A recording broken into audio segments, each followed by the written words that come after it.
assumir logo de saída, assim, que eu vou falar do narcisismo, já convoca a competição, a rivalidade, né? É um desafio, porque narcisismo é a maneira da gente se apresentar, né? O Mário de Andrade, em 1939, quando ele, centenário do Machado, ele foi chamado a fazer 3 artigos que estão disponíveis para leitura. E no terceiro, ele disse assim: não me chamem para escrever mais nada do Machado, não quero mais ter que apresentar o Machado. Né? Me incomoda a literatura do Machado de Assis. Né?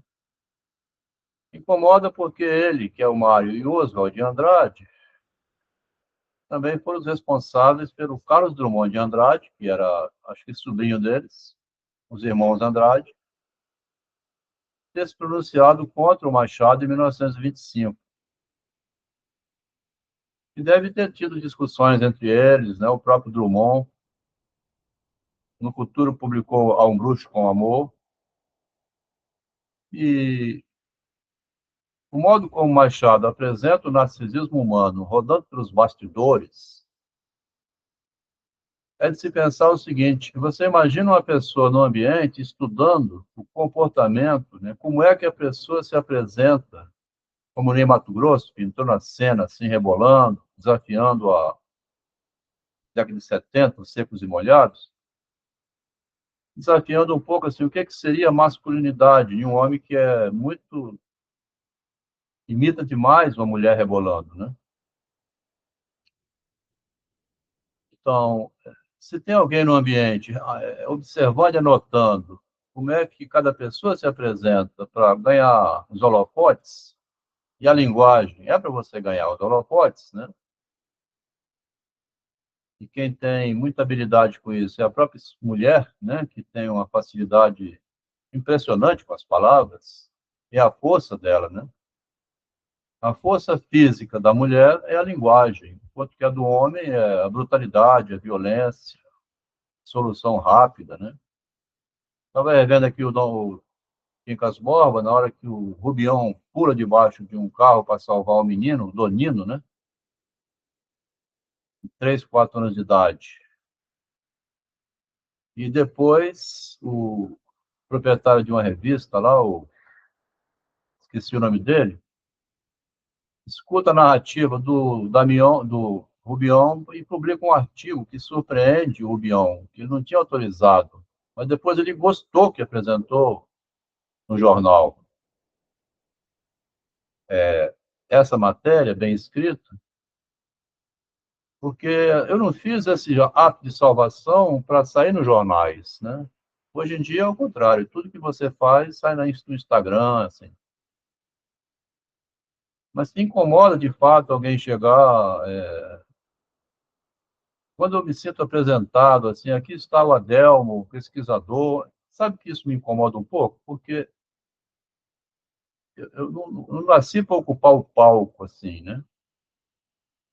E me incomoda ser visto dessa posição de quem quer aparecer por esse viés, tá? Quando devia ser algo que parece ser espontâneo, né? Os pesquisadores que não conseguiram a tempo, né, se dar conta de que há um conceito circulando no reverso desse desejo de apresentar alguma coisa, esse conceito, então, é o conceito de narcisismo.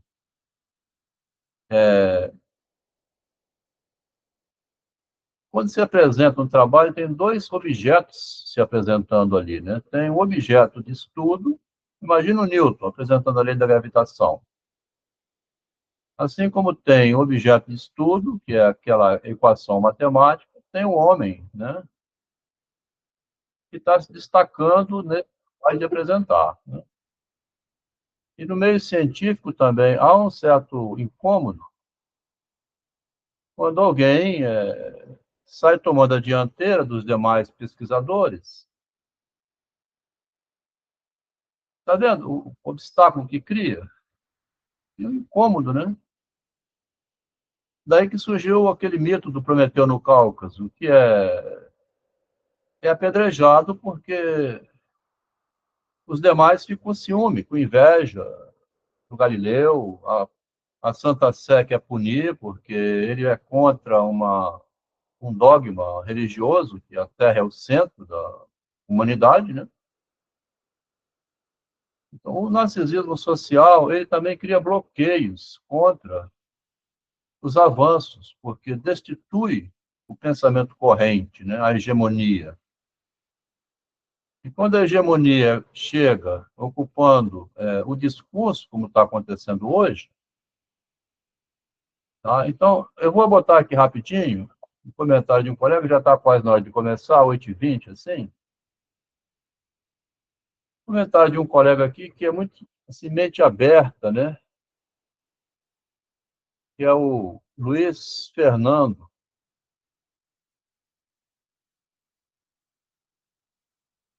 Se a pessoa não tiver disponibilidade psicológica, né? Ver se eu apresento aqui um.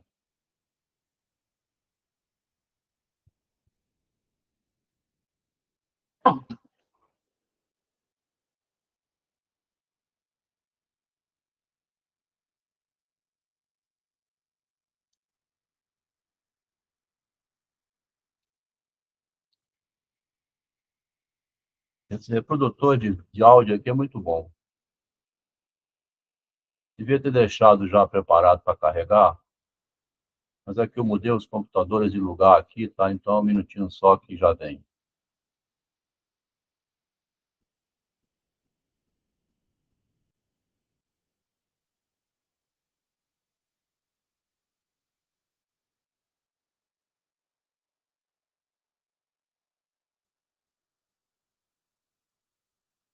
Aliás, não é aqui isso, né? Outro computador.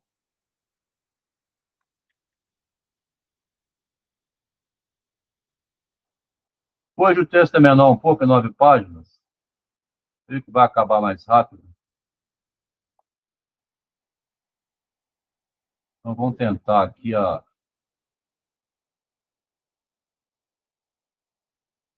uma. Como é que uma falha é tão importante também, né? Porque eu não consigo falar as palavras dele, né? A elaboração é espontânea, né?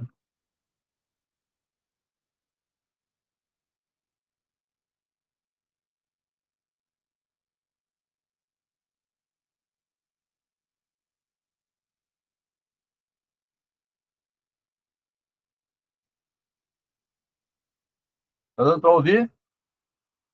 Pelo menos a mim? Você sim. Ah, tá, beleza. Por enquanto é só eu. É porque eu saí um pouco do ar aqui para mostrar. Agora vamos voltar aqui.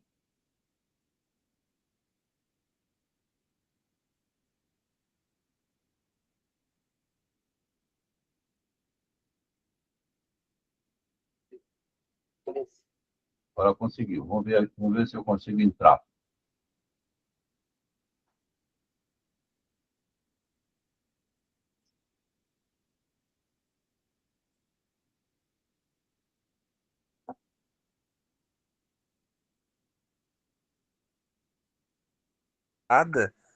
Até a partir da tradição bíblica, né? Porque existem os apócrifos, que são livros rejeitados na Bíblia, né? E, e esses livros rejeitados na Bíblia, eles foram encontrados naquela biblioteca de Nag Hammadi, alguma coisa assim. E a única resposta que a igreja dá é que esses livros são heresias. São livros escritos por tradições que não condiz com o cristianismo, por isso que a igreja não aceitou tais livros.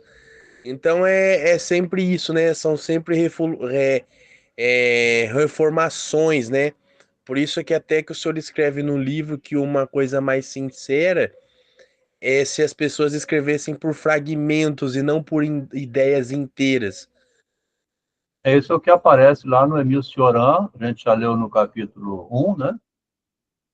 A escrita fragmentária, a escrita fragmentária em oposição ao escrito que se você põe uma ideia do início ao fim e aparece alguém contra, mexe contigo, é isso. Então, você mesmo, quando escreve fragmentariamente, amanhã você escreve contrário ao que você escreveu ontem. Porque no meio do caminho surge alguma coisa diferente e como a pessoa assumiu a postura daquilo, não tem como você formular uma outra ideia, um exemplo. Tem livros ali do Evangelho ali, desses livros apócrifos, que fala que Jesus não era Deus, Jesus era um homem normal, um profeta. Existem outros livros que vão tratar de maneira diferente, que Judas não foi o traidor. Só que como o cara já assumiu um sistema filosófico, que o Judas é uma peça central como traidor, como que você mudaria isso e colocaria que Judas não traiu? Então é bem essa questão de não buscar as refutações. O ser humano ele busca se afirmar e não se autorrefutar.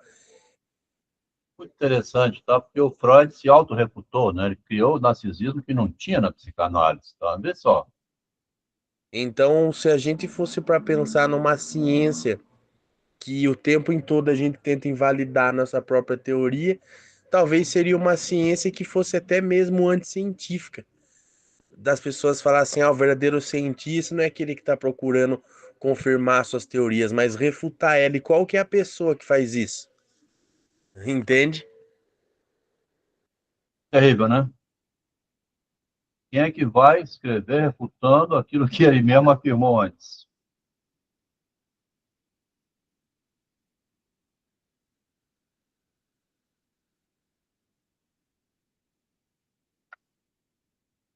Eu acho que até por isso que muitos autores que acham que sua teoria de certa maneira está errada, eles preferem eles mesmos fazer considerações a respeito das suas teorias para que ninguém chegue e destrua. O exemplo disso é o próprio Freud, como o senhor falou, que ele reelabora a psicanálise. Talvez o próprio Machado, que ele chega e reelabora a visão literária dele, né? Isso daí é presente no Nietzsche, porque o Nietzsche escreve o Esse Homo ali, né? Acho que é assim que pronuncia, dele mesmo explicando as obras dele. Então, tipo assim, é tanta aquela ideia de que ninguém escreve. Essa ideia que, tipo assim, a ciência, alguém procurando se invalidar, alguém procurando se autorrefutar, eu acho algo tão ingênuo que o próprio Nietzsche ele tenta se explicar para não ser tipo mal entendido, como se fosse eu quero ser visto assim, eu quero ser entendido assim.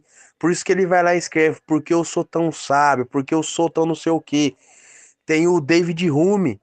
O David Hume, ele lançou o livro dele lá, o Tratado da Natureza Humana, só que é um livro que foi muito pouco lido, muito pouco recebido.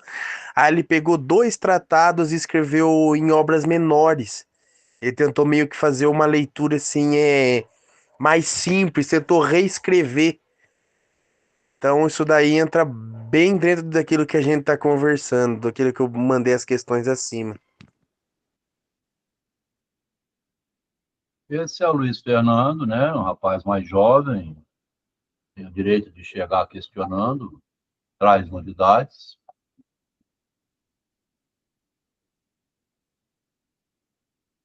Porque, junto com o Luiz, tá?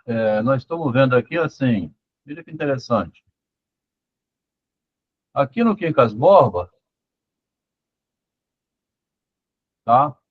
O Machado entra com esse pensamento fragmentário, que é o que ele acabou de falar aí, tá? Ele está lendo o Quincas Borba pela segunda vez, com essa nova visada que nós estamos estudando, pelo pensamento fragmentário, né? Que chega no meio do texto, os fragmentos, tá? E a gente foi ler os fragmentos nas cartas do Freud, e também na obra principal. Aqueles fragmentos que o Freud mantém o sistema dele, mas ele deixa lá para quem quiser, o bom leitor, né? Olha o que o Machado põe aqui. Chegaram a casa na rua do Senado. O pai foi dormir. A filha não se deitou logo, deixou-se estar em uma cadeirinha ao pé da cômoda, onde tinha uma imagem da Virgem. Não trazia ideias de paz nem de candura. Sem conhecer o amor, tinha notícia do adultério. Olha aqui a notícia do adultério de uma virgem. E a pessoa de Sofia pareceu-lhe hedionda, porque a Sofia ela vem aqui meditar, a túnica, né?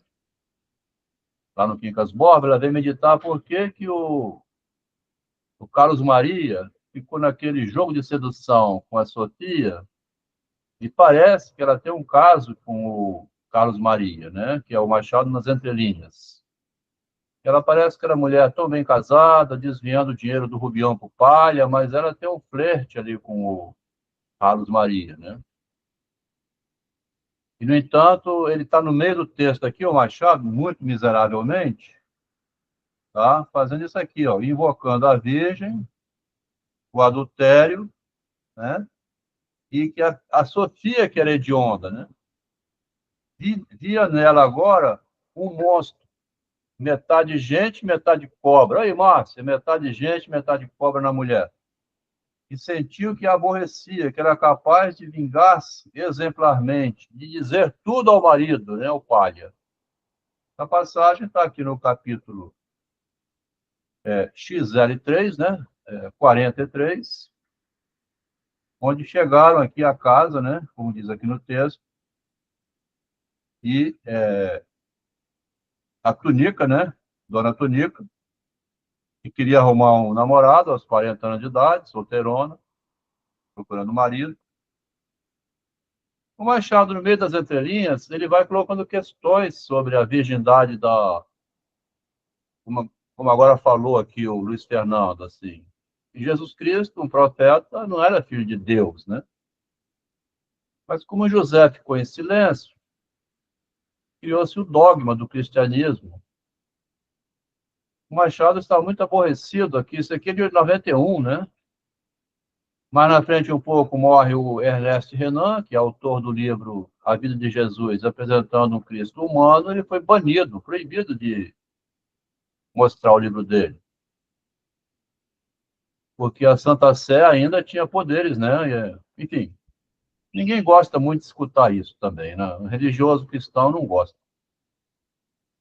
E mais na frente, quando morre o Renan, o Ernest, quem cuida dele é a Henriqueta Renan. E tem um texto muito bonito da Henriqueta Renan, escrito pelo Machado, que cuidou do irmão, né?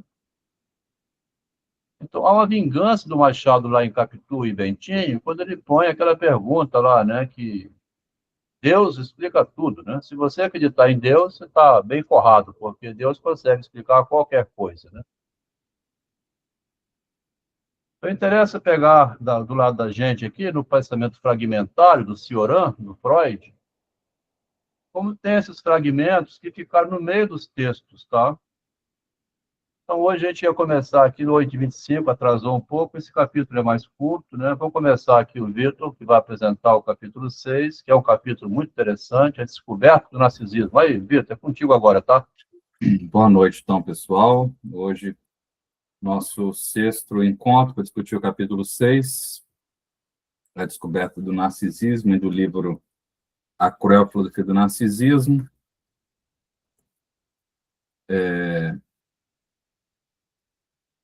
Então, o Jung percebeu o narcisismo do Freud na própria investigação da psicanálise, enquanto Freud ainda sustentava a pretensão de uma objetividade da libido. Narciso, porque o Narciso falha justamente quando acredita que a razão seja objetiva, fora do campo da metafísica ou da matemática, que são desprovidas de afetividade. A realidade sempre é atravessada por componentes afetivos, né? Por afetos. E aí, como se lê numa correspondência da época, está aí na tela a citação, naturalmente, unidade dentro do movimento psicanalítico é muito mais difícil de alcançar do que em outros campos da ciência. porque os elementos pessoais jogam um papel importante. É difícil alcançar, então, unidade, não apenas no movimento psicanalítico, mas também em outros campos da ciência, principalmente das chamadas ciências humanas, né? Filosofia, psicologia, ciências sociais, justamente porque os elementos pessoais, né, dentre os quais o narcisismo desempenham um papel decisivo. No caso do Freud, essa dificuldade se agravou porque na psicanálise ele apostava na necessidade de castrar o imaginário em favor da racionalidade. O Freud era avesso aos idealismos. Para ele, no tratamento do imaginário, era indispensável que comparecesse o real do corte. O capítulo anterior, que a gente viu, a falha narcísica, trouxe o próprio comentário do Freud sobre a sua falha por não ter considerado o narcisismo desde o início. Que toda a argumentação do livro gira em torno disso, né? Ou parte disso. A ausência do narcisismo foi uma falha, um erro, e todo erro implica em castração. E o Freud introduziu essa castração no interior da teoria psicanalítica. A partir daí, a psicanálise segue, de certo modo, castrada, no sentido de que passa a depender do narcisismo do próprio psicanalista. Essa que é uma das descobertas aí do Adel. E aí pode-se dizer que a psicanálise foi também um resultado, né, uma obra do narcisismo do Freud. O idealismo aí do tratamento, que o Adelmo grifou, e todo idealismo tende a uma catástrofe. E aí tem vários casos ao longo da história, né, humana.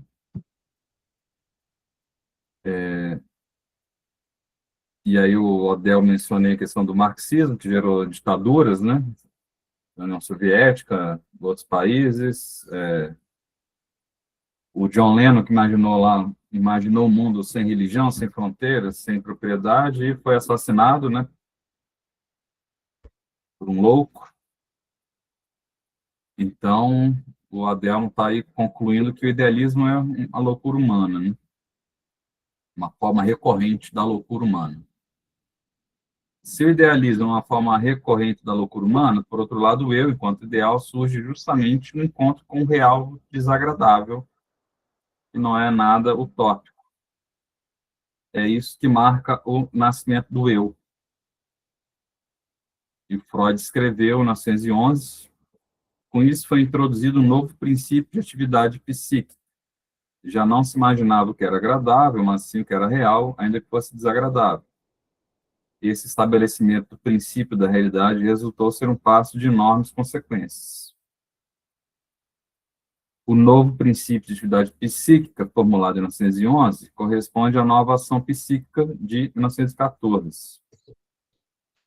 É o momento em que se conquista o eu como imagem de si contra aquilo que é real, ainda que desagradável. O imaginário e a abstração surgem em oposição ao real e desagradável. Nada é mais desagradável do que assistir à queda de um parente ou de um amigo na psicose. O amor, nesse sentido, pode ser pensado como uma psicose humana, e muitas vezes como causa de desastres. A conquista brusca do eu, no contato com o real desagradável. João Pedro quer... Fala, João Pedro. Rapaz, eu achei bem interessante, né, essa questão que começou, tratando justamente do Narciso e a relação do Narciso com a linguagem.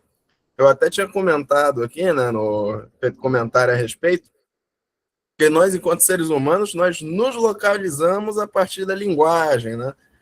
A linguagem, ela meio que vai encobrir a realidade, né?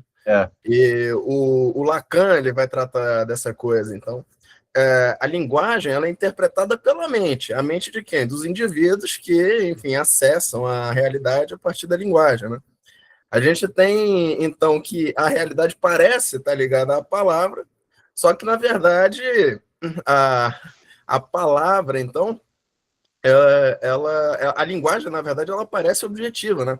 Só que, em realidade, a razão ela se organiza a palavra e a palavra não alcança a realidade em si, só que encoberta a realidade. E aí que as pessoas agem pelo verso e toda essa coisa. Então é interessante essa provocação de que o Narciso ele enfrenta a palavra como se fosse uma coisa objetiva, e até acredita nisso, né? Porque é bom para para o indivíduo, né? Que vai usar a palavra para transformar a realidade, ou enfim, fazer com que ela aparente a seu bel prazer.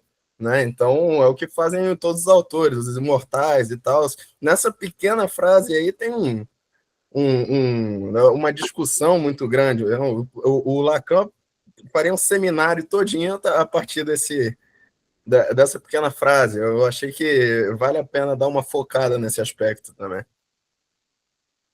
João Pedro, assim, é muito curioso, porque a gente tem que conversar tanto, né? Quem é da ciência objetiva, o comerciante, assim, o borracheiro que conserta carro, enfim, ele sabe quando alguém está enrolando, né? Enrolando significa dizer, de repente dá um salto da maçã, que é uma fruta, para a maçã do amor, né? Que é, então, sedução enorme. A linguagem tem a objetividade dela, assim, se chamar Adelmo, eu atendo. Apesar de eu não ser Adelmo, mas me batizaram com esse nome, né? João Pedro, Vitor Sei. Então, a linguagem tem, né? Você está comendo uma banana ou uma maçã? A pessoa tem que saber responder, né? Na realidade cruel da vida, isso aqui é uma maçã, né? Pronto. Mas você quer o que com essa maçã? Aí você começa um jogo de sedução, que é o jogo do erotismo humano, né?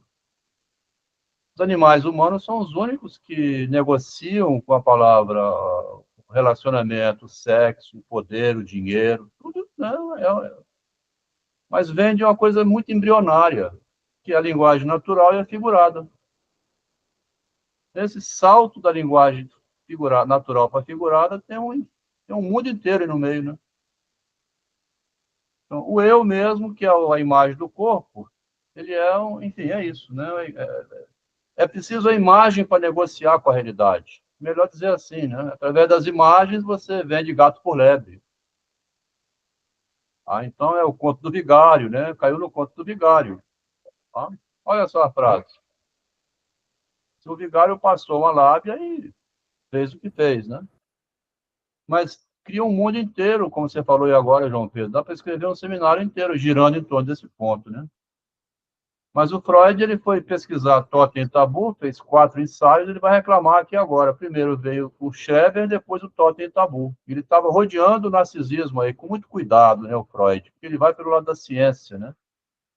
Ele não chega assim, já de cima para baixo, como o Jung, com a mitologia, né?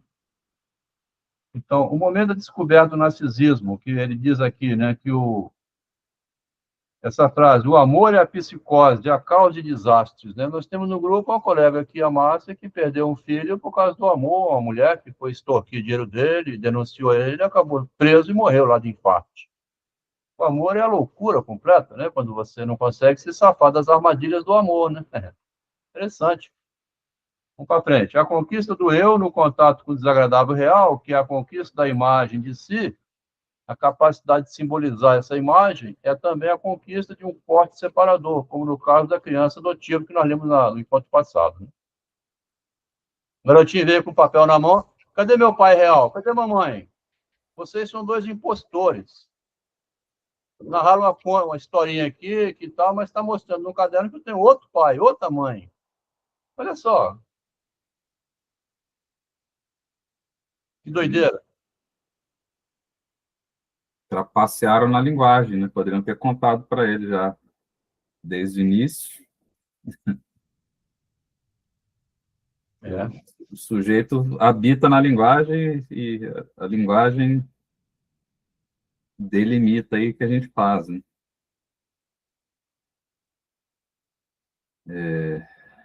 Comunicação, a língua. Então, nessa análise do narcisismo, A gente avança agora para o problema da paranoia envolvida na rivalidade narcísica que levou os criadores do movimento psicanalítico a dividir em dois campos rivais, que até hoje se enfrentam. Seguidores de Jung e seguidores de Freud raramente se dispõem a investigar o pensamento em estado nascente em sua origem. O retorno à origem pretende acompanhar, junto com o leitor, o momento mesmo da descoberta do narcisismo. Ao final de Totem e Tabu, em 1913, o Freud está claramente furioso com Jung por ter levado a escrever algo que funcionava como um golpe contra si mesmo. Introduzir o narcisismo na teoria significa desferir um golpe no próprio narcisismo. E aí, no prefácio de Totem e Tabu, Freud escreveu: os 4 ensaios que seguem foram originalmente publicados sob um título que serve de subtítulo ao presente livro. Nos 2 primeiros volumes da Imago, periódico editado sob minha direção. Representa uma primeira tentativa de minha parte de aplicar o ponto de vista e descobertas da psicanálise a alguns problemas não solucionados da psicologia social, Volcker's Psychologie. Dessa maneira, apresenta, por um lado, o contraste metodológico com a obra de Wilhelm Wundt, e, por outro, com os trabalhos da Escola de Psicanálise de Zurique.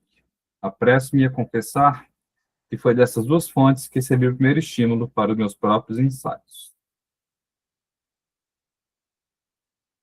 Então, Totem e Tabu foi, portanto, uma primeira tentativa do Freud de aplicar a psicanálise à cultura, aos problemas da psicologia social.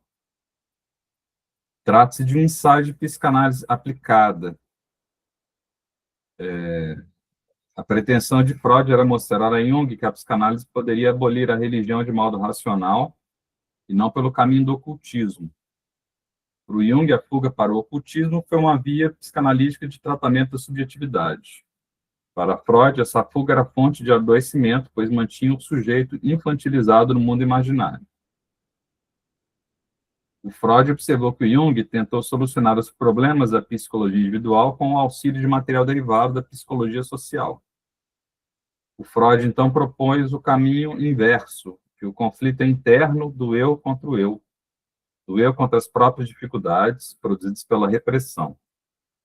Narciso luta contra o próprio narcisismo, que o mantém infantil, ao fazê-lo acreditar em soluções milagrosas. O João Pedro escreveu alguma coisa aí? Eu tô me animando aqui, jogando algumas ideias, né, a partir dos estudos de Lacan, etc. E aí o Adelmo, ele falou, por exemplo, sobre a palavra, ela servir também, né, para enganar, né, de certa forma. E eu estava fazendo algumas correlações com o pensamento entre o sujeito e a palavra. Eu coloquei aqui, né, no caso, são alguns pensamentos, alguns aforismos que vêm entrando conforme o texto vai rolando, porque me parece, né, que então a linguagem ela teria pelo menos, ao que posso ver à primeira vista, essas 2 camadas que enganam, certo? Uma subjetiva e outra objetiva, no sentido de que a objetividade ela também encobre a coisa. Quer dizer, quando a Adelmo deu o exemplo da banana lá, por exemplo, quando você nomeia a banana, né, você já tem o intermédio. Não é mais o sujeito e aquela coisa, mas é o sujeito e aquela coisa está intermediada pelo nome dado, né? Então, meio que a palavra ela gera esse rompimento com a coisa diretamente. Daí, mais tardiamente, a gente tem, então, o Adelmo até mandou um áudio recentemente sobre manipulação, né? Manipular, utilizar as mãos para fazer determinada coisa. Então, você tem a manipulação da subjetividade, né? A psique ali de cada indivíduo, com as palavras que dão objetividade à realidade, e então uma manipulação subjetiva, ou seja, um segundo engano. Me parece que o primeiro engano ele dá essa encoberta, da coisa em si, e o segundo seria em cada psique com a relação interpessoal. Me parece que são esses dois enganos, pelo menos, da palavra. Eu acho que tem bastante coisa, material de pesquisa e bastante coisa a ser dito a esse respeito. Eu tenho interesse em me aprofundar na perspectiva lacaniana, principalmente, para... Bom, eu tenho certeza que no tanto de seminário que tem, ele tem muito a dizer, né? E o Adelmo, como já leu uma boa quantidade, se eu não sei dizer se todos, dos seminários também, aí tem um material muito rico nesse sentido, né? Eu diria que não tem nem essa separação de subjetivo e objetivo, porque uma coisa está embrincada na outra, né? Você fala banana, que banana você está pensando, né? Banana prata, banana maçã, banana da terra. Tem alguns lugares que tem bananas que nem tem aqui, na Amazônia tem umas bananas roxas, banana vermelha. O que é uma banana? Você fala banana, o que vem à mente? O subjetivo e o objetivo é misturado, porque a gente tem acesso a um tipo de banana. Quem tem acesso ao tipo de banana vai imaginar outra coisa. Pegar uma mandioca, que é aipim, macaxeira, são 3 nomes diferentes para a mesma coisa. Então, se eu começar aqui a ler Freud em alemão, pouca gente vai entender. Então, tem a questão da língua também, da cultura, da geopolítica da língua, enfim. Não, mas o meu ponto seria com uma perspectiva infantil, né? Se você pega uma criança, por exemplo, que ainda não tem a linguagem tão bem desenvolvida, ela tem o mundo em contato, a realidade em contato, né? O bebê, por exemplo, ele segura na banana ali, ele tá vendo aquela coisa, mas sem o intermédio da palavra. Mas quando ele nomeia, ele parece que perde um acesso direto àquela coisa que ele não sabe nomear, mas está tendo acesso ali. Eu já vi alguns materiais esparsos, assim, que parece que Lacan ele dá uma tratativa, parece uma coisa até meio platônica, né, essa coisa em si, né, que eu estou em contato com a coisa ali, só que em vez do mundo das ideias é aquilo que ainda não está intermediado pela palavra. A palavra parece que ele dá um rompimento, uma quebra, assim, naquela realidade tátil ou diretamente, assim, que eu manuseio. E aí, a partir desse desenvolvimento, né, cognoscível da palavra, parece que você também consegue manipular a palavra, então teria, a partir do narcisismo pessoal, uma segunda manipulação, uma segunda participação desse segundo engano, vamos dizer, uma outra camada de engano, né? Não sei, me parece alguma coisa nesse sentido. Ainda tem que estudar sobre esse tipo de coisa, mas não sei. Vamos ver o que a Márcia quer dizer. Vamos lá, Márcia. Tá com a Eu mão não sei levantada. eu não sei se eu compreendi bem, né, o que o João Pedro quis dizer, mas quando você diz uma banana, né, você primeiro, né, imaginou, isso é uma banana, né? Então, quer dizer, o real, ele passa primeiro pelo imaginário. A coisa é certa, né, gente? Porque também, assim, o lavrador, ele ri disso tudo, tá? Porque o lavrador, ele ri. Porque se você chegar para um lavrador querer vender para ele um abacate dizendo que é uma abóbora, ele vai rir da sua cara, né? Macaxeira, assim, tá tudo bem. Vocês são filósofos, né? Pode passar a vida inteira discutindo, mas eu queria ver o seguinte: eu comprei um Fusca ou um caminhão. É porque a realidade prática, ela desmonta tudo. Foi muito fácil para mim escrever esses livros, justamente porque a realidade prática desmonta tudo. Você não me engana com essa conversa, tá? É isso. É simples, né? Agora, para entrar numa paranoia assim generalizada, ficar discutindo meses e meses, eram as reuniões do PT. As reuniões do PT ficavam assim, gente, vamos fazer alguma coisa de concreto, porque aqui é só blá blá blá, vocês querem resolver problema psicológico em reuniões aqui, assim, as diferenças todas, né? Aí eu ficava, rapaz, Adel, você é pragmático demais. Poxa vida, né? Vocês querem só discutir. Aí, bicho, relacionamento é DR o tempo todo.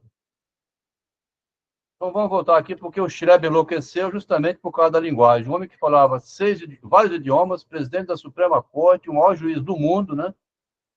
Ele entrega um livro onde ele depositou aquela loucura toda, ele saiu do imaginário todinho, desceu para a realidade, acalmou-se, entregou o livro, falou assim, olha, leia esses livros, me dá meu título de cidadão, que eu não estou mais doente mental, vê o que eu escrevi aí.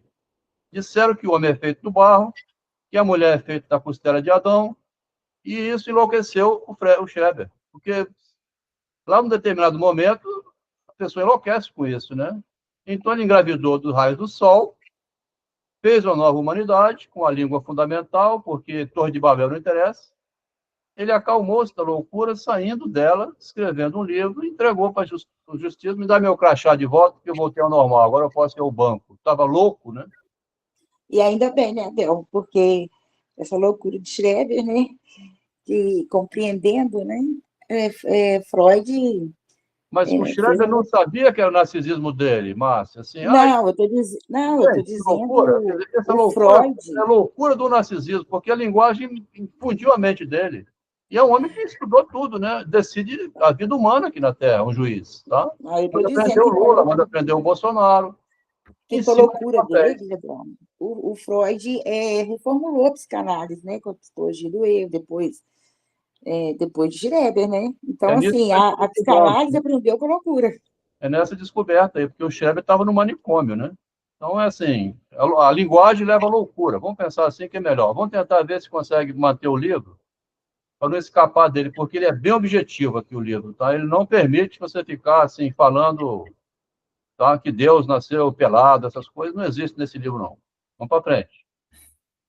Então, retomando o caso Schreber, de 1911, encontra-se um ponto decisivo, posteriormente explorado pelo Jung. Aí o Freud escreveu: pesquisas recentes chamaram nossa atenção para um estágio no desenvolvimento da libido, pelo qual se passa no caminho do autoerotismo ao amor objetal. Ele foi chamado de narcisismo, né? Narcisismus, em alemão. Eu prefiro o termo narcismus, talvez menos correto, porém mais curto e que soa melhor. Ele consiste no fato de um indivíduo em desenvolvimento que unificou os seus instintos sexuais que agem de forma autoerótica, a fim de obter um objeto de amor, primeiramente toma a si mesmo, a seu próprio corpo, como objeto de amor, antes de passar a escolha de uma outra pessoa como objeto. Uma tal fase mediadora entre autoerotismo e escolha objetal talvez seja imprescindível normalmente. Parece que muitas pessoas ficam nelas retidas por um tempo insolitamente longo, e que muita coisa desse estado persiste em estágios posteriores de desenvolvimento. Aqui começa o Freud a introduzir novidade na psicanálise. Esse estágio intermediário não existia antes, tá? Ele começou aqui em 1911, olha a data. Ele vai afirmar lá em 1914, 3 anos depois. O Freud vai subindo os degraus do entendimento dele mesmo, bem lentamente, é passo a passo. Mas, lá no futuro, em 1936, no estágio do espelho, a gente já viu isso, né? Tudo se unifica no eu. E a primeira unificação é com a autoimagem, quando o garotinho encontra o corpo dele. Era um corpo desencontrado da imagem. Ele não sabia que aquele menino era ele. Então, essa unificação que aparece aqui vai melhorar em 1936. Progrediu muito lentamente essa descoberta da subjetividade. E parece um negócio bobo, né? Você não consegue imaginar uma pessoa que está aqui e a imagem dele está em São Paulo. Né? Mas um autista sem linguagem, ele se perde na realidade. Ele não sabe andar sozinho. Ele não tem linguagem para perguntar nada. Ele não adquiriu essa unidade corporal que é a imagem de si mesmo, né? Mas como o progresso é lento, tem uma fase mediadora, e aí o momento em que encontra essa mediação com o real, que é a imagem da gente. Né? Se você não tiver a imagem de si mesmo, você não vai mediar-se com o real nunca. Primeiro, você não sabe nem quem é você. Olha só. Então surgiu o estágio intermediário aqui no Schreber, na filosofia do Freud, né? Porque ele não analisou o Schreber, ele leu o livro, e ele ficou matutando para chegar a isso aqui, né?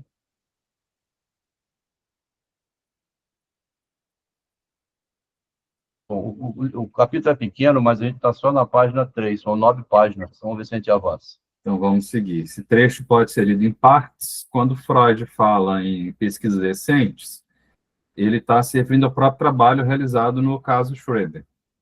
É ali que ele identificou pela primeira vez um estágio intermediário no desenvolvimento da libido.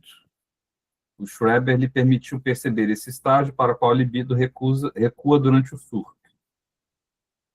O narcisismo consiste justamente na unificação das pulsões autoeróticas em torno de um objeto de amor, que no primeiro momento é o próprio corpo. Esse objeto unificado é o eu. Essa unidade, como Freud disse em 1914, não existe desde o começo do indivíduo.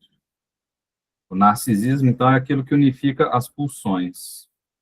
Aqui se encontra o ponto em que o Freud reconheceu mais tarde que o narcisismo foi um parto difícil. Já em 1911, no caso Schreber, ele desferiu um golpe decisivo em sua própria teoria, realizando exatamente o movimento que Jung reivindicou. Quando Freud afirma que o indivíduo, primeiramente, toma a si mesmo, seu próprio corpo, como objeto de amor, ele está descrevendo o surgimento do corpo do eu como primeiro objeto amoroso. Só depois que vem a escolha de um outro objeto. A fórmula antecipa, quase literalmente, o que será desenvolvido no artigo de 1914 sobre o narcisismo. Que é uma tal fase mediadora entre autoerotismo e escolha objetal, talvez seja imprescindível normalmente. Parece que muitas pessoas ficam nelas retidas por um tempo insolitamente longo e que muita coisa desse estado persiste em estágios posteriores de desenvolvimento. Essa é uma frase decisiva, porque se essa fase mediadora entre o autoerotismo e a escolha objetal é imprescindível normalmente, então ela não pode ser considerada em si uma doença. Trata-se de uma etapa necessária, né? Todos nós, enquanto humanos, somos vaidosos, somos narcisistas. E enquanto Freud acrescenta que muita coisa desse estado persiste em estágios posteriores de desenvolvimento, ele está dizendo algo simples e forte, que o narciso infantil não desaparece na vida adulta, ele persiste. E esse parágrafo do caso Schreber é notavelmente semelhante ao que o Freud depois formulou de modo mais sistemático no artigo de 1914, que é uma suposição necessária a de que, primeiro, uma unidade comparável ao eu não existe desde o começo no indivíduo. O eu tem que ser desenvolvido. Mas os instintos autoeróticos são primordiais, então deve haver algo que se acrescenta ao autoerotismo. Segundo, uma nova ação psíquica. Terceiro, para que se forme o narcisismo. Essa ação psíquica, a gente viu o garotinho procurando ele mesmo no espelho. Tá? É uma ação boba, né? Abestalhada, mas está lá. Se ele não fizer aquele ato ali de procurar a si próprio, para se encontrar, ele não vai se encontrar mais nunca, né? Nós estamos acompanhando um garotinho que está chegando aos 10 anos que não adquiriu essa imagem, não é ele só não. Aqui eu estava aqui no shopping com esse menino, uma moça cuidando de um rapaz, me dizendo, a mãe dele trancou-se no quarto e ficou 7 horas lá dentro, dormindo, e me pagou para ficar com esse filho dela, de 16 anos, que ele tira a roupa, bota a roupa, tira a roupa, eu boto a roupa, ele fica pelado, eu boto a roupa. O rapaz, aquela pirocona lá, peladão, e ela bota a roupa nele. Que sujeito é esse, né? E tira a roupa e a pessoa põe... Ele não entende que precisa ficar de roupa, ele não tem noção de realidade, entende? Chegou a essa idade de 16 anos. Tem muitos assim, né? Então, essa nova ação psíquica, que parece um mistério aqui, é uma coisa de 1 ano de idade no espelho. Ele procurou, achou, pronto, apaziguou-se. Daí para frente, sabe que ele vai crescer pequenininho já, se cuidando. E esses atos psicológicos que ele fez para descobrir a si mesmo serão milhões de atos parecidos. Ele vai nomear as coisas, vai se achar no mundo e outras coisas mais, né? Mas é um mistério humano que está surgindo agora com esses autistas sem linguagem. Tá?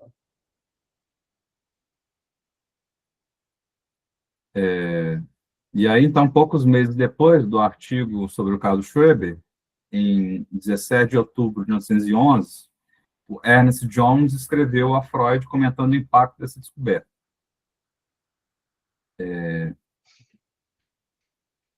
Meu exemplar do Jahrbuch, né, do anuário, não chegou ainda, o que é decepcionante. Para minha felicidade, entretanto, pude ler a análise de Schreber, que foi uma grande iluminação. A relação entre paranoia, demência paranoide e a demência precoce com a homossexualidade. o narcisismo e o autoerotismo é um esclarecimento e uma simplificação considerável. Alguém já viu uma nova ciência progredir em um tal ritmo? Aí, ó. Quer dizer, começa a surgir o narcisismo em 1911, né, a partir de um quadro psiquiátrico. Então, aqui a gente vê um verdadeiro deslumbramento com a nova ciência da psicanálise. O elogio dirigido a Freud diz respeito, sobretudo, à introdução do narcisismo como operador conceitual. Em março de 1912, Freud escreveu a Ferenczi a respeito da paciente Elma. Agora, algumas novas e bem diferentes dificuldades se estabeleceram. Nós estamos realmente num estágio narcísico, no qual se comporta bastante autossuficiente e, na verdade, recusa ajuda. Ela é agora ela mesma, e eu estou curioso quão longe poderei levá-lo nessas 4 semanas. Ela não faz mais o papel da boa paciente de modo nenhum. Eu penso que caminhou muito bem enquanto ela era grandemente indiferente para mim. Agora que vale mais para ela, eu quero manter um olhar mais próximo no perigo que está conectado com isso. Ô, Vitor, essa paciente Elma aqui, rapaz, é aquela namoradeira, assim, ela fazia análise com o Ferenczi. Primeiro que o Ferenczi analisava a mãe dela, tá no livro isso aí lá, né?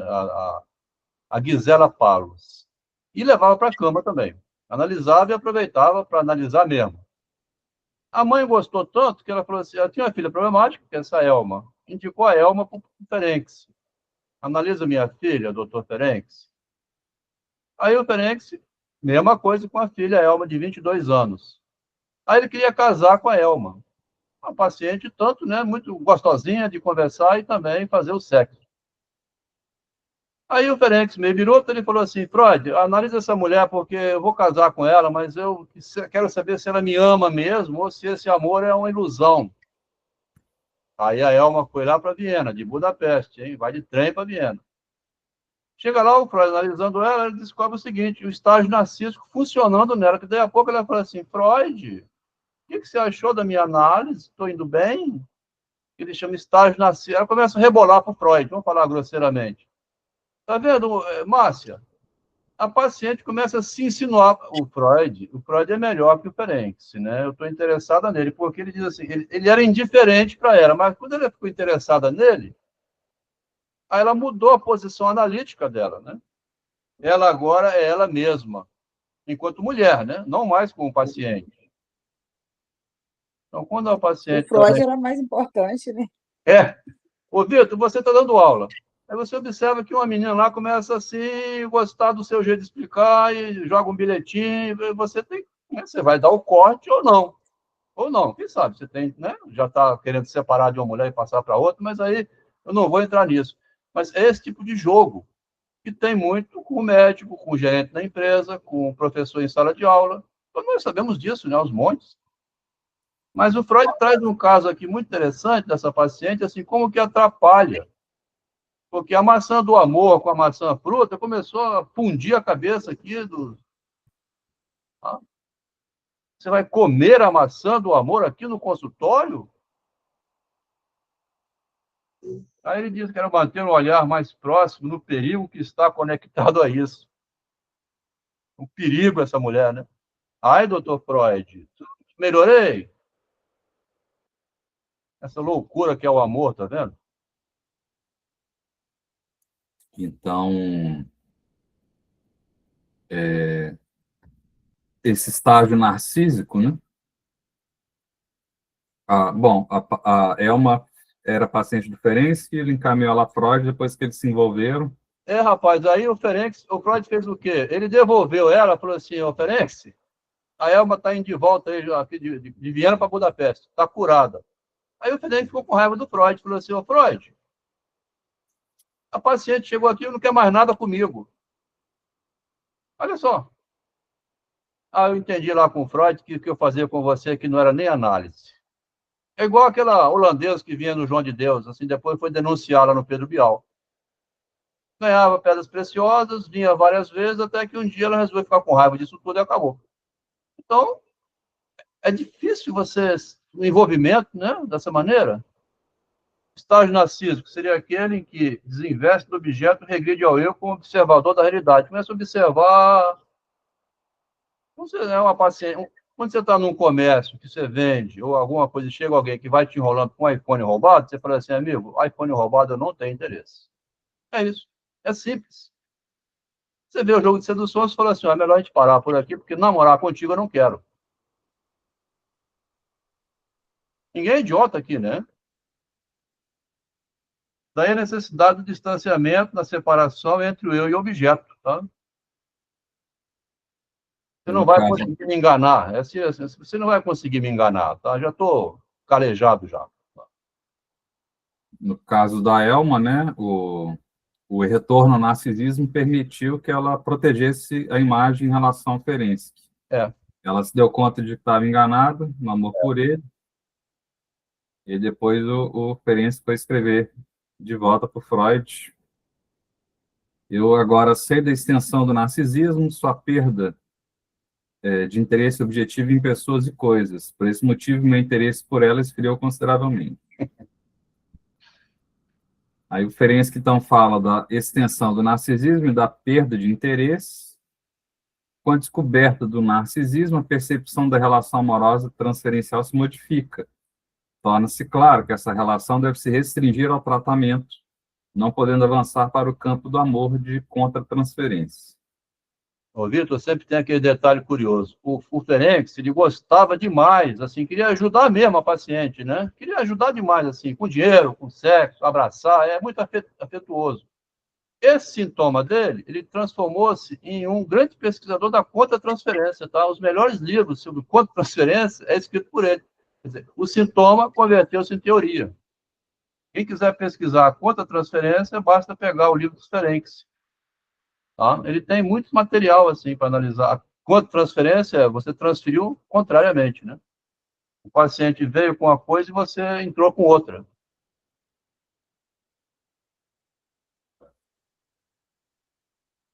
Então, no próprio Adel, campo... Hein? Desculpa aí, Vitor. A pergunta: você considera mais completo o que o Ferenczi trata em relação à transferência do que, por exemplo, o Lacan dentro do seminário? Porque ele tem livros específicos sobre isso também. Você acha que o do Ferenczi seria mais completo em algum Não, sentido? o Ferenczi se engana um pouco. Tem um professor do Rio muito bom no Ferenczi, ele gosta do Ferenczi. O Ferenczi é empático. Hoje em dia, tudo é empatia, né? Como é que chama? É politicamente correto. Você tem que... Entende? Você não vai bater de frente. Aquele áudio que a gente ouviu aqui, o rapaz falando, você vem com um pensamento fragmentário contra isso, ele, não, dá licença, Adelmo. Nós estamos estudando o Ferenczi. Você não consegue penetrar nesse setor. Deixa eles lá discutindo, sai de perto. Para eles é assim. Você perguntou a diferença que tem do Lacan para o Ferenczi? O Ferenczi é afetivo só, mais nada, amor. Tá? Inteligência emocional, que chama também. Ser carinhoso, segurar o paciente, nunca contrariar ele.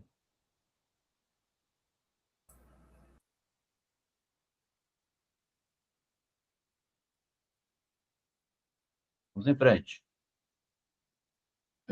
Então, no próprio campo da transmissão da psicanálise, o Freud começou a desconfiar do Jung no final de 1911. Que o narciso pode até se interessar pelo objeto, mas esse interesse é sempre atravessado por seus próprios interesses. O sujeito se volta sobre si mesmo, não apenas perde interesse nos outros, como também pode se fechar, proteger-se contra o tratamento, contra a aprendizagem. Depois do Schreber, o Freud continuou a aprofundar o tema do narcisismo em Totem Tabu, retornando à infância da humanidade. O prosseguimento do estudo mostrou ser pertinente, mesmo indispensável, incluir um terceiro estágio entre esses dois, ou, se preferirmos, decompor em dois o estágio do autoerotismo. Esse estágio intermediário, cuja relevância cada vez mais se impõe ao pesquisador, os instintos sexuais antes separados já se juntaram numa unidade e encontraram um objeto. Mas esse objeto não é externo, alheio ao indivíduo, e sim ao próprio eu, já constituído por esse tempo. Considerando fixações patológicas desse estado, observados mais tarde, nós o denominamos narcisismo. Então, Aquilo depois que do... vai repetir sempre, vai aparecer essa novidade, o estágio intermediário. Ele começou a surgir com Schreber, ele vem no Topin Tabu, que é a infância da humanidade, né, o surgimento da religião, lá no início dos tempos, onde Freud regride, mas sempre tem um estágio intermediário aqui que vai passar da realidade, passa por mim para chegar ao objeto. O intermediário é sempre o sujeito, o próprio eu, né? No início, o eu é um objeto, né? Quando o garotinho começa a objetivar a imagem dele mesmo, do próprio corpo, é o primeiro objeto que ele constitui no mundo, ele mesmo constitui um objeto, 1 ano de idade. A constituição desse objeto é o fundamento da gente. A gente não sabe disso, né? Mas a gente vê o garotinho, viu lá o Agostinho refletindo sobre isso, a Márcia está acompanhando o neto dela de 6 meses, está aos pouquinhos conquistando a realidade. Daqui a pouco ela vai dizer eu, mamãe, vovó, acabou e pronto. É impressionante como Freud vinha se direcionando para o narcisismo, tá? Ele vinha seguindo o rastro, né? Assim também, gente, não pode ser maldoso, tá? O Freud estava descobrindo tudo de uma vez, né? Tá? O narcisismo era aquele cara do psiquiatra lá no manicômio. Ele vai progredindo na reflexão dele, passo a passo, assim, tendo que provar isso, né? Demonstrar, assim, a existência. Nesse sentido é que ele vai avançando muito lentamente, porque quando o Newton inventou a lei da gravidade, levou 200 anos para o primeiro avião sair do chão, contra a gravidade, né? A lei da gravidade não servia para nada, ficava só no caderno. Demora muito tempo para chegar à realidade, né? Agora estão aí com a vacina que faz recuperar a pessoa, que foi descoberta no Rio, né? Fantástico. O tetraplégico vão ter um medicamento que toma que restabelece conexões lá que se romperam na medula óssea. Não sei se vocês estão acompanhando. Ah, é uma novidade. Vai levar uns 2, 3 anos até virar uma vacina popular, assim como foi com o Covid. Demora um pouco, né? Então, a atenção do Freud se desloca, né, para o narcisismo. O próprio eu, a imagem do corpo, uma abstração do corpo, passa a ser objeto de amor, como o perigo de amar mais a imagem do que o corpo. Daí o risco de amar, né, mais a imagem do que o corpo real. O eu se acha belo mesmo quando o corpo está em ruína, como na anorexia, por exemplo. É importante notar que o artigo 1914 talvez nem tivesse sido escrito sem intervenção de Jung, porque a descoberta do narcisismo também nasceu desse conflito.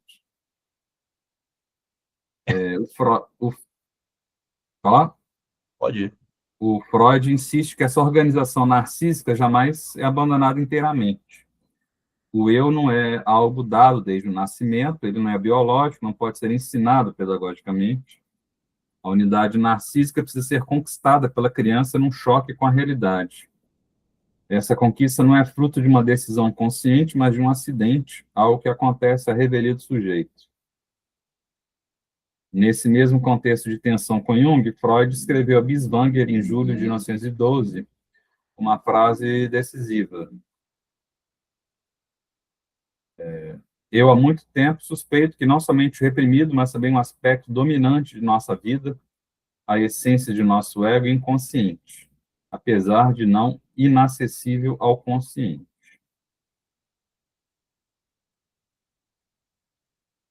Então, essa afirmação é contundente, né? A essência do eu é inconsciente, o eu inconsciente de si mesmo, ele nasce por um ato narcísico que funda o narcisismo sem que a criança saiba o que está fazendo. Curiosamente, essa passagem quase não é mencionada na literatura psicanalítica, embora seja central para compreender o percurso do pensamento de Freud. O estágio narcísico pode, então, ser compreendido como um estágio adquirido inconscientemente, aquilo que no livro é chamado de inconsciente narcísico, no livro do Adel, né? Aqui interessante, Vitor, que quem gosta muito de tese, doutorado, novidade, assim, essa frase eu andei pesquisando em inglês, em francês, tá? Não há nenhuma menção a essa frase em tese, doutorado nenhum, ninguém, não foram nesses livros de cartas, né? Não foram, não vale, não dão validade, eles só ficam nos artigos públicos. Mas você disse que parece que atualmente estão revalidando isso aí, né? Estão dando valor às cartas como direito de produzir tese em cima delas. Tem Sim. novidades impressionantes isso aí, tá?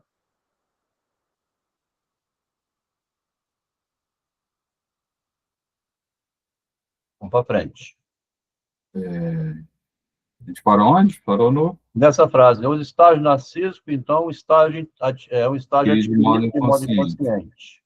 referido nesse livro como inconsciente narcísico. Nele, nesse inconsciente narcísico, os instintos antes dissociados se agregam numa unidade e investem o eu como objeto. Trata-se de uma conquista tardia, né? A libido faz um giro para a realidade exterior e retorna trazendo consigo o eu como herdeiro cultural. A partir daí, tudo que o eu faz consigo mesmo é observado por esse eu cultural que se constituiu. Aí as descobertas mais surpreendentes de Freud, no período que estuda o narcisismo, podem ser resumidas em 3 pontos fundamentais. Primeiro, uma unidade como o eu não é dada desde o início. Trata-se de uma aquisição tardia. Segundo, essa aquisição tardia, enquanto unidade, ocorre de modo inconsciente. Terceiro, o eu, sem saber disso, torna-se objeto sexual de si mesmo. O Freud formula isso com maior clareza ao afirmar que o ser humano continua narcísico em certa medida, mesmo depois de encontrar objetos externos para sua libido. Os investimentos objetais são como emanações de uma libido que permanece no eu e que pode sempre ser recolhida de volta. Os estados de enamoramento, psicologicamente tão marcantes e que servem de modelo normal para as psicoses, representam um grau máximo dessas emanações, quando comparados ao amor ao próprio eu. Se o ser humano permanece narcísico, mesmo após investir em objetos externos, e se a organização narcísica jamais é abandonada inteiramente, então o narcisismo não pode ser pensado como uma patologia em si. Ele não é uma doença, o eu também é objeto da libido. É nesse contexto que o Freud associa o narcisismo à superestimação dos atos psíquicos, típica tanto dos chamados primitivos quanto dos neuróticos. O pensamento, nesses casos, ainda é amplamente sexualizado. Daí nasce a crença na onipotência dos pensamentos, a confiança inabalável na possibilidade de controlar o mundo e a impermeabilidade às experiências simples que poderiam ensinar ao sujeito qual é, de fato, seu lugar na realidade. Essa frase aqui, rapaz, eu passei por ela de novo hoje, Vitor. É impermeabilidade à simples experiência. Ou seja, é comprometimento do próprio narcisismo quando a pessoa nega. Adelmo, eu vou o seguinte, é verdade que o Machado botou lá a Virgem, não sei o quê, com a Sofia e tudo, mas você, me desculpa, tá? A gente não vai seguir esse raciocínio, tá bom? Segue você que eu vou seguir o meu. Impermeável, impermeabilidade. Mas está escrito aqui, nas entrelinhas, ele não podia ser claro assim, né? Igual falou o colega aqui. Os apócrifos mostram Cristo humano. Ernesto Renan publicou um livro, mas é proibido, então, vamos fazer o seguinte, nós somos impermeáveis a esse pensamento, tá? A gente não quer pensar essas coisas. Cristo é filho de Deus e pronto. Tá combinado? Para frente, então. Cristo é filho de Deus, vamos rezar. Vamos rezar. É impermeável, acabou. Então, supervalorizar o próprio ponto de vista é uma atitude característica do narcisista. O sujeito eleva sua posição a ponto de desafiar a lógica, de contradizê-la, de preencher lacunas, incoerências para preservar uma aparência de completude. Foda, né? A incompletude exige preenchimento. É por isso que a convicção imaginária costuma ser tão perigosa, que ela fecha o pensamento, né? Bloqueia. O Freud observa ainda que nos neuróticos, uma parte considerável dessa atitude primitiva permanece como traço constitucional. A repressão sexual, por sua vez, produz uma nova sexualização dos processos de pensamento. A sexualidade recua para o pensamento torna-se erotizado e é isso que sustenta a chamada onipotência dos pensamentos. As consequências psíquicas são as mesmas, quer esse superinvestimento libidinal do pensamento seja originário, quer seja resultado de uma regressão. Narcisismo e onipotência dos pensamentos caminham juntos. A partir daí, o Freud arrisca um paralelo entre o desenvolvimento das concepções humanas do universo e os estágios do desenvolvimento libidinal do indivíduo.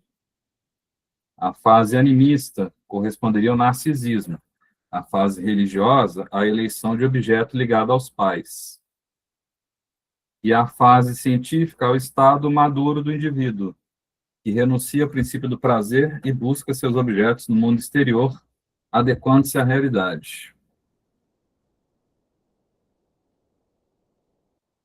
Nesse momento, então, Freud ainda pensa o desenvolvimento do pensamento de modo evolucionista, como se houvesse uma ordem natural progressiva e paralela entre o macrocosmo e o microcosmo, entre a história da humanidade e a história do indivíduo.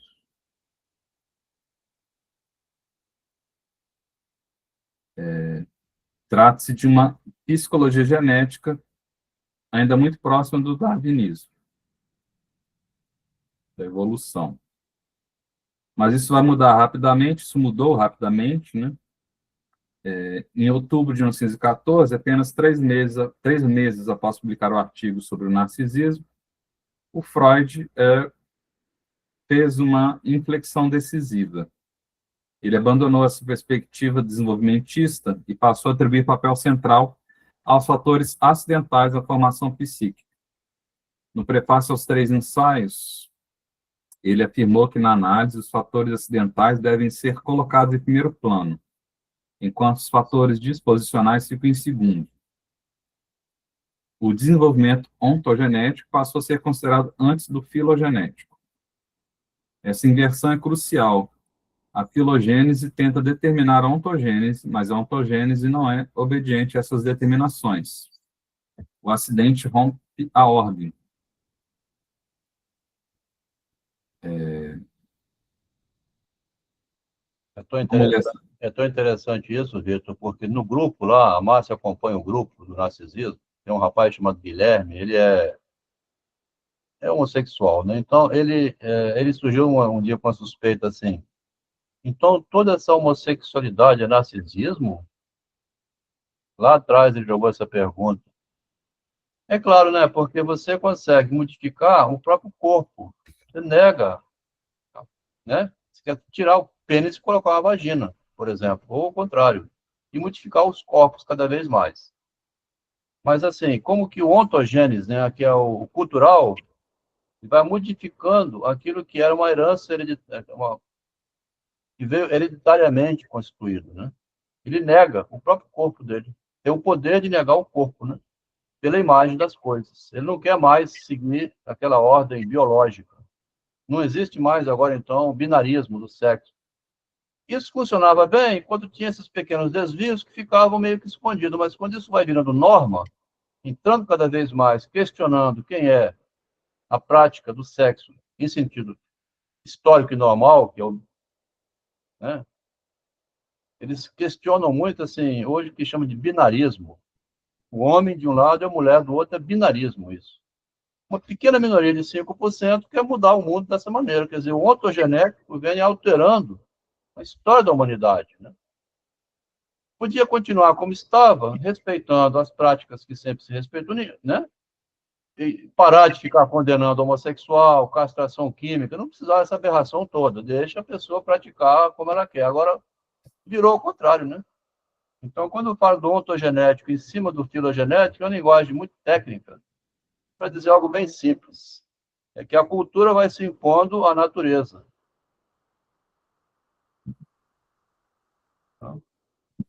Então, né, o que está em destaque é que os fatores acidentais são colocados na frente, os fatores disposicionais são deixados em segundo plano, e o desenvolvimento ontogenético é considerado antes do filogenético. Podemos seguir? Podendo para frente. E aí,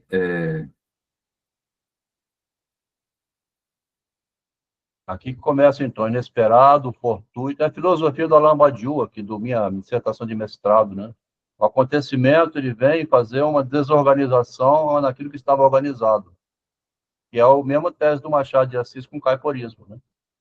E o João Pedro trouxe uma música muito bonita do Lobo, assim, do caiporismo. É o cara azarado, só dá errado. Tudo que é acontecimento que vem Em vez de ele aproveitar o acontecimento para ver o que está acontecendo, não, ele é vítima do acontecimento. Tudo que acontece, ele cai de bicicleta, então ele perde de novo, ele continua perdendo e só se ferra na vida, que chamou o sujeito azarado. A música é muito bonita, é Decididamente, na música do Edu Lobo. O João Pedro conseguiu uma conexão fantástica do caiporismo aí com esse evento que chama aqui inesperado, fortuito, imprevisto, encontro com o estranho, faz a pessoa ficar o tempo todo desorientada e perdida. Então, depois do narcisismo, Freud passou a conceber o eu como um acidente de percurso, que provoca o pensamento é o acaso, o inesperado, fortuito, imprevisto, o encontro com o estranho. Apesar disso, o animismo infantil sobrevive no adulto. Com o narcisismo, Freud retorna ao animismo, que é a capacidade de atribuir vida humana a coisas inumanas, né? Tudo ganha forma humana, a criança pensa como um artista que controla o mundo. Ou talvez o artista seja justamente aquele que preserva essa forma infantil de pensar. Freud afirma que a onipotência dos pensamentos só foi preservada integralmente em nossa cultura no campo da arte. Na arte ainda é possível que um homem consumido por desejos realize algo semelhante à sua satisfação e que essa atividade lúdica produza efeitos emocionais como se fossem reais. Daí o feitiço da arte. O artista é comparável a um feiticeiro, e essa comparação é mais precisa do que parece. Originalmente, a arte esteve a serviço de intenções hoje quase extintas, muitas delas de caráter mágico. O animismo cede parte da onipotência aos espíritos e, assim, abre caminho para a religião. A religião aparece, então, como uma criação artística, uma obra simbólica, carregada de magia.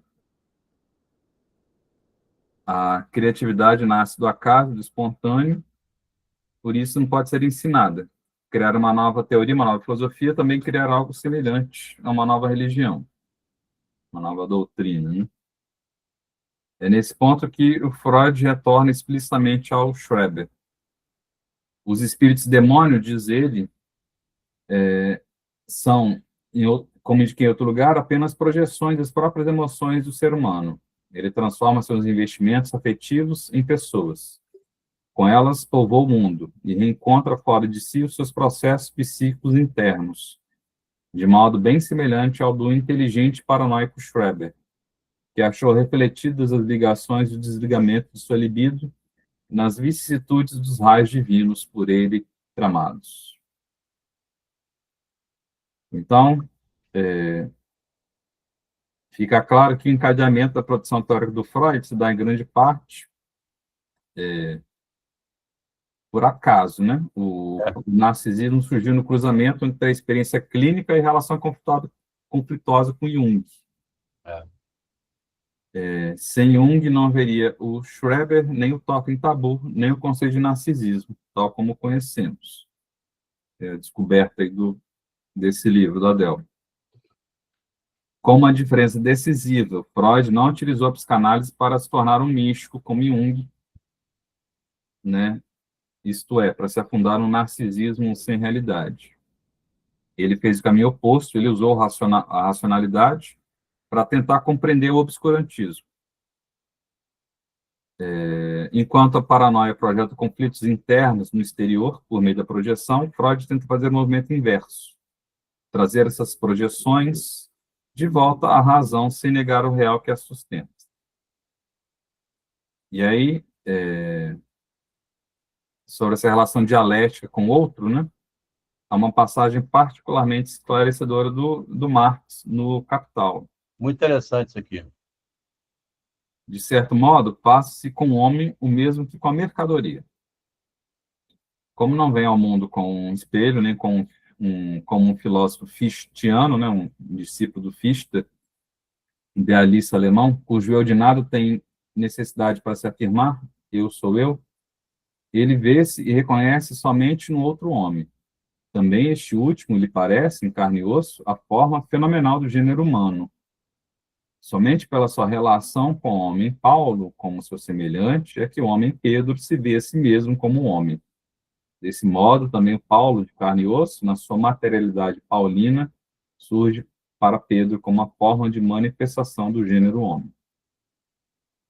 Aquela frase que toda hora fala assim, quando Pedro fala de Paulo, é de Pedro que ele está falando, não é bem do Freud, é do Marx, tá vendo? Toda hora você escuta alguém dizendo, rapaz, Adelmo, quando você fala de Freud, Pedro, é de você que você está dizendo. Tentando remeter de volta, né? Mas não é bem o Freud que falou isso, não, né? Que um se constitui pelo outro é o Marx que está dizendo, lá no Capital, né? Que é um livro pouco lido, né? É. E tal. Muito falado, mas pouco lido. Então, materialidade paulina, ela é constitutiva também de Pedro, e vice-versa, né? Do mesmo modo, pode-se falar de uma materialidade freudiana constitutiva de Jung e de uma materialidade junguiana constitutiva de Freud. Um vai, por assim dizer, virando carne do outro. É um tecido, né? É um tecido imbrincado no meio da produção. Então, a constituição paranoica do ser humano, né, a constituição do eu, se dá a partir de representações que vêm de fora. Há algo de estruturalmente paranoico nesse processo. O sujeito constitui a si mesmo a partir do outro. Quando projeta para fora, ele faz porque antes algo veio de fora para dentro. Como diz Marx, faz-se com o homem mesmo que com a mercadoria. O ego torna-se uma mercadoria, circula, adquire valor de uso, valor de troca. A dificuldade está em discernir o que, nessa dinâmica, é projeção paranoica que pode ser filtrado pela racionalidade. Em termos A racionalidade como um filtro, tá? O real como um filtro do imaginário. É muito forte isso, tá? O real vem filtrar, né? Processar o imaginário e dizer, você está enganado. Né? Em termos simples, é preciso saber até que pontos pode levar a sério aquilo que vem do outro. Afinal, o sujeito precisa discernir se pode ou não casar com Deus. Sobre a relação entre Freud e Jung, essa dialética nessa relação assume a forma de uma relação de amor paranoico, imbricado numa luta entre senhor e escravo. O Jung, na posição de discípulo, faz Freud trabalhar. Freud, na posição de mestre, se sente ameaçado. Essa tensão pode levar à explosão, como observou Maguire ao comentar a correspondência entre eles. Essas cartas, né, entre Freud e Jung, são a evidência direta do encontro intensamente fecundo e finalmente trágico de Freud e Jung. O espírito de tragédia, no entanto, reside apenas no encontro, o drama das próprias cartas, e se desenrola de maneira quase clássica para a catástrofe prefigurada do conflito e da discórdia. Não cabe, propriamente, dizer que a vida e a carreira de Freud ou Jung tenham sido tragicamente alteradas. Da ruptura inevitável, com efeito, ambos souberam extrair certos valores criativos. O Mangueira, no comentário dele, fala assim, que é mais ou menos clássico, né? Como Romeu e Julieta, assim, aquelas grandes efusões de amor sempre terminam em catástrofe, né? Que interessante é isso. Né? O amor parece que é construtivo, né? Maneira clássica de catástrofe pré-figurada. Muita paixão, né? Muita paixão. Então, esse conjunto de cartas está sendo lido aí como uma espécie de drama amoroso, um encontro intensamente fecundo e ao mesmo tempo trágico. O amor que tenta forçar a dois uma unidade de pensamento contém em si o espírito da tragédia. As cartas desenrolam como uma peça quase clássica, caminhando aí para esse conflito, né? Um encontro intensamente fecundo e conflituoso. Então, essa ideia de que da ruptura, ambos extraindo valores criativos, uma leitura feita a posteriori. O Jung poderia não ter saído da metanoia em que caiu, porque nem toda ruptura, obviamente, produz criação, né? Muitas conduzem ao caos, guerras, explosões, suicídios, crimes passionais, né, assassinatos. Schreber é exceção, rara de alguém que desmorona e ainda assim consegue sair do fundo do poço. Retomando Totem e Tabu, Freud escreveu: um caso assim, a paranoia, nos parecerá particularmente adequado para motivar a criação de projeções. Nisso concordamos novamente com os autores que veem os maus espíritos como os primeiros a terem surgido e que derivam a noção de alma da impressão deixada pela morte nos sobreviventes. Quer dizer, a alma é aquilo que a morte deixou no sobrevivente, né? É o que vai sobreviver pelo fato da existência da morte, né? Então, a noção de alma seria derivada de uma impressão, né? Que a morte de alguém querido deixa uma marca psíquica em quem sobrevive, nos sobreviventes. E deseja que ele continue vivo, porque ele mesmo não sabe de nada, né? Quer dizer, a morte força você a pensar assim, não pode ter desaparecido, né? Tem que ter uma alma. E aí, dessa impressão, desse desejo, nasce a ideia de que algo permanece, né? É.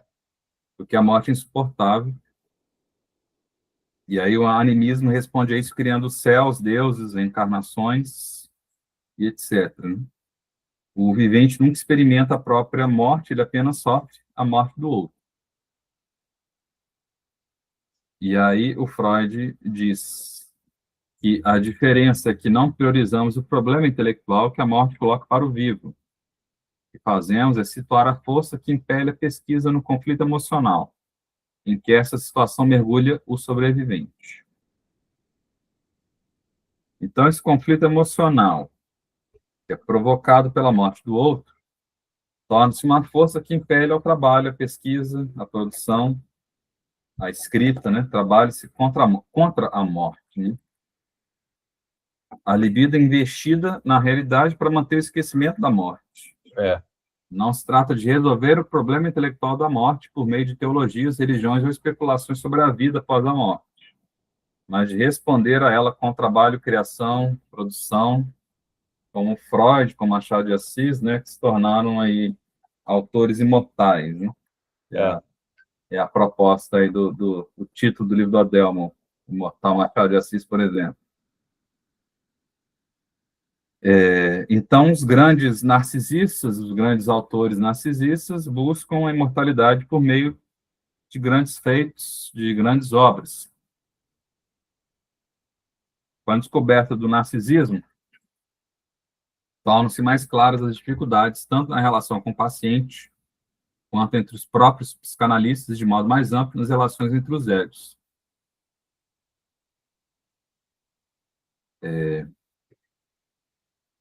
Então, esse aprofundamento foi iniciado com o Schreber, desenvolvido em Totem e Tabu. Ele trouxe para o centro da cena a disputa narcísica pela hegemonia.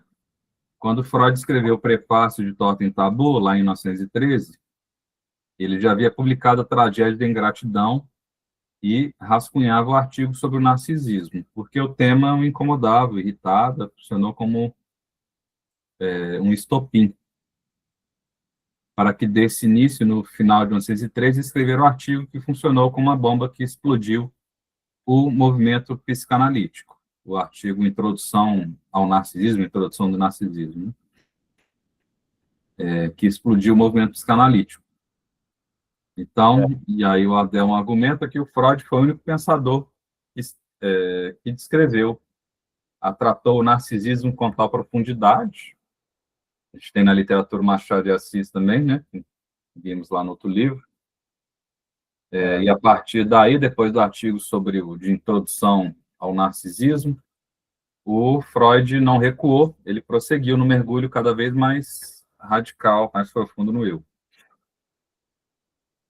Interessante que eu mesmo dei aula de psicanálise. Aqui tem uma colega, o Daniel, né? Tem a Missilene que está entrando, tem mais gente que está curioso com a psicanálise. Falou o João Pedro, interessado talvez em ler o Lacan, a Luana, tá, convite seu aqui da última vez, ela pediu o link hoje. Tem uma curiosidade muito grande aqui, Luana, assim, muito material novo, que se você ler pelo reverso da moeda, eu dei aula de luta e melancolia na Escola Brasileira de Psicanálise, tá? Dei aula do artigo Estranho de Freud, 1919.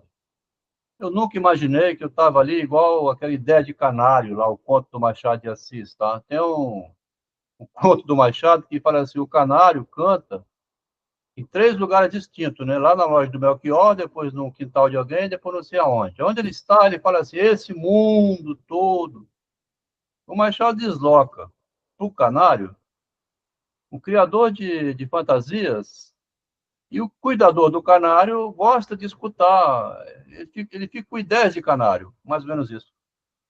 Quer dizer, se você fica só nos artigos oficiais, você fica como se fosse aquele filme que tem o boneco do ventríloco, né? Tem um boneco falando por detrás e você repetindo. Mas você não vai lá ver a constituição desse boneco. É muito interessante quando você vê assim, porque aí você vê que luto e melancolia é um tratamento que o Freud dá à perda dele mesmo da psicanálise. O estranho começa a vir um estranhamento com relação a tudo que ele dizia antes. Uma convicção meio que paranoica, né? Certo demais do que estava dizendo, o inconsciente. A inconsciência, a formação da gente no percurso que leva ao engano, e mais na frente você toma aquele choque, você fala assim, nossa, eu não conhecia esse sujeito até hoje, ele é capaz de fazer isso, é porque tinha coisas que ele fazia que você não sabia, né? E te informaram. Você ficou sabendo, então passa a ficar desconfiado. É uma paranoia geral hoje. Seja como for, a ocultação do narcisismo obriga também a gente se preservar um pouco de não se expor demais, né? Aí joga-se sempre esse biombo aí entre o privado e o público, que está criando hoje um celeuma enorme. O que você pode ou não publicar também, né? Aquela feminista, em 1969, quando diz assim, o pessoal é político, ela introduziu um enorme problema no jurídico, né? Porque se o pessoal é político, o privado é político, você pode, então, mostrar que o jogo político se amarra todo em conversas privadas. É uma frase que está ótima, nós sabemos disso, né? Os segredinhos governam o mundo. Ninguém vai saber que o Lula andou combinando com a Janja, quando ela foi visitar ele na prisão. E esse jogo todo que fez o Lula voltar ao poder. Porque interessa governar mais a favor do politicamente correto do que daquele estilo aparentemente grotesco assim que tem o Bolsonaro, o Trump, né, muito direto. Então, agradar as massas, você governa melhor, né? Mas só que passam coisas que você não sabe como é que estão negociando lá nos bastidores, tá? É uma loucura, né? Então, você fica mais isento disso, você não compra briga com seu colega que é do lado contrário. Pelo menos não perde amigo, né? Não transforma o cara num monstro, por exemplo, só porque ele é de uma linha adversária. Mas aí já a gente entra em outros ramos aqui. O interessante até então, eu não tinha percebido que esse artigo que chama A Bomba do Movimento Psicanalítico está todo nas cartas, esse nome. Eu nunca tinha visto história do movimento psicanalítico com o nome de bomba, por exemplo. A bomba que o Freud jogou no movimento psicanalítico tem uma foto antiga, assim, que mostra 46, era um movimento que estava crescendo, né? Em 1921, o Freud publicou Psicologia das Massas. É uma reflexão freudiana sobre uma massa que se formava no meio psicanalítico. Eu também quero ser psicanalista, eu também quero ser psicanalista, também quero escutar os segredinhos privados do paciente. Começou a aumentar muito a corrente, né, assim, de massa na psicanálise, que o Freud, então, aqui, ele falou assim, não é possível continuar dessa maneira, né? Muito leigo, entrando, porque estava dando dinheiro no momento, né? Ele chamou de bomba. E acabou. Daí para frente não teve mais conferência, não teve mais congresso, psicanálise, acabaram todos, e aquele grupão de 40 e poucos se tornou um grupo de 5. O Freud escolheu 5 pessoas para continuar com ele no que ele chamou de grupo secreto.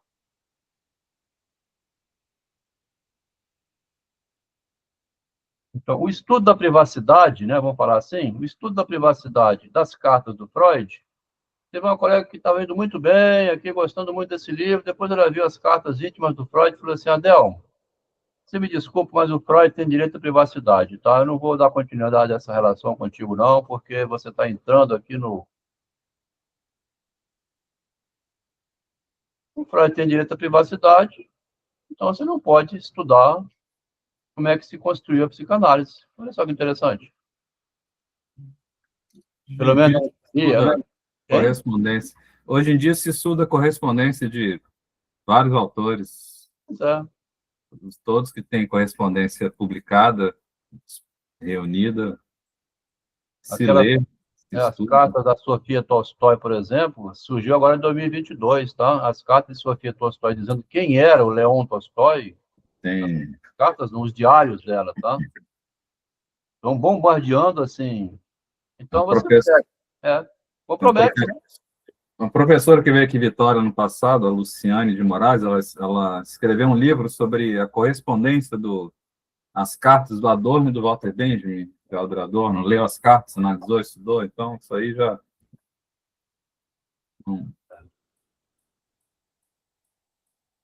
Muito material de pesquisa, então, que sustenta a teoria que apareceu em público, né? Mas é isso. Então, hoje foi o 6º encontro. Domingo que vem não ia ter, mas o Vitor pediu, a gente vai, então... Eu não tinha nem lançado aquela agenda que você me deu, Vitor, para não criar justamente um problema assim. Então, nós estamos lançando só domingo a domingo. Podemos tocar semana que vem o capítulo 7, o Schreber, a método da loucura. Isso aí. Todos estiverem de acordo. Eu agradeço aí a Luana, né? Não sei se você acompanhou, Luana, convidada do Vitor da vez passada, você fica quietinha, né? Se você quiser comentar alguma coisa, que há um interesse, você ficar 2 horas ouvindo, né? E os colegas que estão acompanhando, assim, é uma exposição meio rigorosa em cima do livro, é pouco discussão, e depois, quem for ler o livro, ler de novo, acompanhando essa exposição, o capítulo, você tem... ler o livro assim, desse sozinho, né? É uma coisa, e ler comentado em grupo acrescenta a visão de cada pessoa, né? Vai esclarecendo mais, né? É. Vendo assim. Isso aí. Então, vou ficar por aqui, né? Vou encerrar aqui a gravação. Então, terminamos mais cedo hoje. Mais cedo, Boa né? noite a todos e todas. Boa noite. Fica à vontade aí, tá? Ô, João Pedro, alguma coisa? Boa noite, Luana. O João Pedro é mais participativo, ele sempre traz algumas ideias. Não, tudo certo, Adelmo. Foi bem esclarecedor aí. Obrigado. Boa noite. Valeu. Então tá bom. Boa noite, obrigado. Vou encerrar aqui, tá? A gente continua semana que vem. Valeu, gente. Então, boa noite, Adelmo. Boa Tchau, tchau. noite.